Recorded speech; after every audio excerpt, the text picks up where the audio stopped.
ज्येष्ठ नेते आदरणीय वसंतदादा पाटील, खर तर ते नाव एवढं मोठं आहे, आबा एवढं की ते कुणीही पुसू शकत नाही, पण आज त्यांच्या नातवावर भाजपची बी टीम म्हणून उभा राहण्याची वेळ आलेली आहे. हे खरोखर आपल्या सांगलीवासियांसाठी दुर्दैव आहे.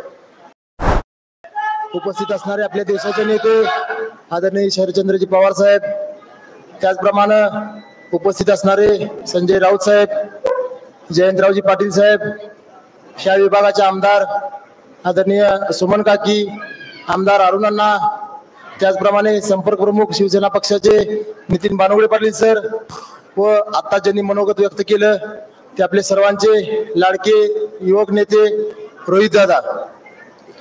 खर तर लोकसभा निवडणुकीच्या प्रचारानिमित्त आज आपण इथे सर्वजण एकत्र जमलेलो आहोत. आज महाविकास आघाडीतील सर्व प्रमुख नेते इथे बसलेले आहेत आणि मला सर्वांचे मनापासून आभार मानायचे आहेत, कारण महाराष्ट्रामध्ये माझ्या माध्यमातून एक वेगळा प्रयोग झालेला असं मला वाटतंय. कारण साहेब आज माझ्या पाठीमागं घरात कोणी आमदार, भाऊ खासदार किंवा कुठलीही राजकीय पार्श्वभूमी नसताना, कुठलीही संस्था पाठीमागं मोठी नसताना, माझ्यासारख्या एका शेतकऱ्याच्या मुलाला जी महाविकास आघाडीच्या माध्यमातून जी शिवसेना उद्धव बाळासाहेब ठाकरे यांच्या वतीने जी उमेदवारी देण्यात आलेली आहे, त्याबद्दल सर्वप्रथम मी एक शेतकऱ्याचा मुलगा म्हणून सर्व महाविकास आघाडीतील प्रमुख नेत्यांचे आभार मानतो. एका शेतकऱ्याच्या मुलाला उमेदवारी देऊन संपूर्ण महाराष्ट्रातील शेतकऱ्यांच्या मुलांचा महाविकास आघाडीने सन्मान केलाय असं मला वाटतंय. त्याच पद्धतीनं अनेक वर्ष आदरणीय पवार साहेब महाराष्ट्र राज्य कुस्तीगीर परिषदेचे अध्यक्ष आहेत, पण गेल्या अनेक दशकांपासून, अनेक वर्षांपासून कुठल्याही महाराष्ट्र केसरी किंवा हिंद केसरी पैलवानाला आजपर्यंत एखाद्या मोठ्या निवडणुकीची उमेदवारी मिळण्याचा प्रसंग कधीही आलेला नाही.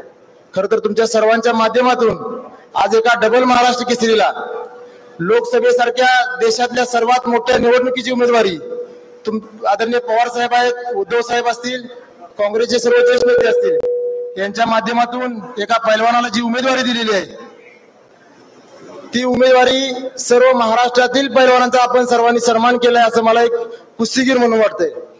आज उमेदवारी जाहीर झाल्यापासून अनेकांनी विचारणा केली, राजकीय पार्श्वभूमी काय किंवा जिल्ह्यासाठी योगदान काय, पण मी जिथे जिथे जातोय तिथे प्रत्येकाला सांगत आलेलो आहे, 2007 सालची जिल्हा परिषदेची निवडणूक आदरणीय जयंत पाटील साहेबांच्या व आराराबांच्या मार्गदर्शनाखाली वयाच्या 22व्या वर्षी मला स्वतःला पहिले मतदान करून समोरचा उमेदवार सलग 30 वर्ष निवडून येत असताना साहेब मी अवघ्या 10 मतांनी अटीतटीची निवडणूक जिंकून वयाच्या 22व्या वर्षी माझी राजकीय कारकीर्द सुरू केलेली आहे.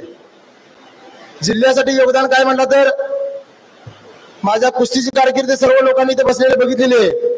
अलीकडच्या 2-3 वर्षाच्या काळामध्ये सामाजिक क्षेत्रामध्ये जे जे उपक्रम राबवले, ज्या ज्या गोष्टी केल्या, त्या गोष्टी जिल्ह्याचं, आपल्या सांगली जिल्ह्याचं नाव महाराष्ट्राच्या नव्हे तर संपूर्ण देशाच्या नकाशावर कसं उठून दिसेल ह्या दृष्टीने नेहमी प्रयत्न केले. 28 वर्षानंतर या सांगली जिल्ह्याला महाराष्ट्र केसरीची गदा मिळवून देण्यात तुमच्या सर्वांच्या आशीर्वादाने मला यश मिळालं. 35 वर्षानंतर डबल महाराष्ट्र केसरीची गदा ह्या सांगली जिल्ह्याला पुन्हा एकदा मिळवून देण्यात मला तुमच्या सर्वांच्या आशीर्वादाने यश मिळालं. गोवंश संवर्धन झालं पाहिजे, ज्या गोमातेची आपण पूजा करतो तिचं संवर्धन कुठेतरी झालं पाहिजे, म्हणून भारतातील सर्वात मोठी बैलगाडी स्पर्धा सांगली जिल्ह्यामध्ये भरवण्याचा उपक्रम आम्ही हातामध्ये घेतला. जय हिंद महारक्तदान यात्रा आजपर्यंत देश स्वतंत्र झाल्यापासून कुणाच्याही डोक्यात न आलेली कल्पना, 75 वर्षामध्ये आर्मीसाठी कुणीतरी रक्तदान करावं ही आजपर्यंत न घडलेली घटना, उपक्रम हा सांगली जिल्ह्याच्या माध्यमातून सांगली जिल्ह्यामध्ये जय हिंद महारक्तदान यात्रेचं आयोजन केलं. 1 लाख जणांचे रक्तदान करून भारतासाठी व भारतीय सेनेसाठी देण्याचा आम्ही एक छोटासा प्रयत्न केला.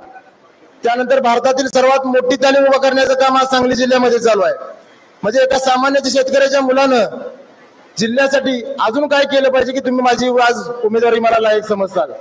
जी गोष्ट केली आजपर्यंत ती जिल्ह्यासाठी केली, जिल्ह्याचं नाव मोठं होण्यासाठी केली. पण साहेब दुर्दैव आज आपल्या महाविकास आघाडीतील घटक पक्षातील ज्यांनी बंडखोरी केलेली आहे, आता परत राजकारणातलं योगदान सांगितलं, सामाजिक जिल्ह्यासाठी काय केलं हे सांगितलं, नंतर आता गेली 2 दिवस झालं एवढंच सांगण्यात येते खरी शर्यत उमेदवारीची जी आहे ती बीजेपीचा उमेदवार आणि अपक्ष उमेदवारामध्ये महाविकास आघाडीचा उमेदवार आमच्या बरोबरीनं ज्यांच्या त्या उमेदवारावर आमची चुरस होऊ शकत नाही असं सांगण्यात आलं आणि मीही त्या गोष्टीला संमती दिली की तुमच्या बरोबर माझी बरोबरी होऊ शकत नाही, कारण तुमची उमेदवारी ही तुमची संस्था वाचवण्यासाठी आहे, तुमचं घर चालवण्यासाठी आहे आणि माझी उमेदवारी ही समोर बसलेल्या सर्व शेतकऱ्यांसाठी माझी उमेदवारी महाविकास आघाडीने जाहीर केलेली आहे। साहेब, आज सांगली जिल्ह्याचं नाव तासगाव मध्ये आपण आज ही सभा आयोजित केलेली आहे। तासगाव म्हणलं की संपूर्ण महाराष्ट्राच्या पुढे आराराबांचं नाव घेतलं जातं। खरं ज्या आराराबांनी एक खेळाडू म्हणून माझ्यावर अतोनात प्रेम केलं, अगदी खुराकाच्या पैशाची सुद्धा व्यवस्था काही वेळेस आराराबांनी केलेली माझी।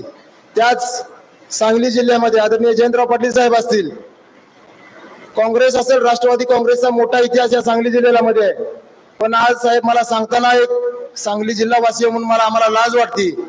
एक काँग्रेस पक्षाचे ज्येष्ठ नेते आदरणीय वसंतदादा पाटील, खर तर ते नाव एवढं मोठं आहे, आबा एवढं की ते कुणीही पुसू शकत नाही, पण आज त्यांच्या नातवावर भाजपची बी टीम म्हणून उभा राहण्याची वेळ आलेली आहे। हे खरं आपल्या सांगलीवासियांसाठी दुर्दैव आहे। भाजपची बी टीम म्हणून सर्वांच्या समोर आज ते उभा आहेत। भाजपचं पाकिट घेऊन भाजपचे पाकिट या चिन्हावरती समोर आपल्या आज उभा आहेत, त्यामुळे त्यांची किंवा बीजेपीची या उमेदवाराची आपली बरोबरी होऊ शकत नाही।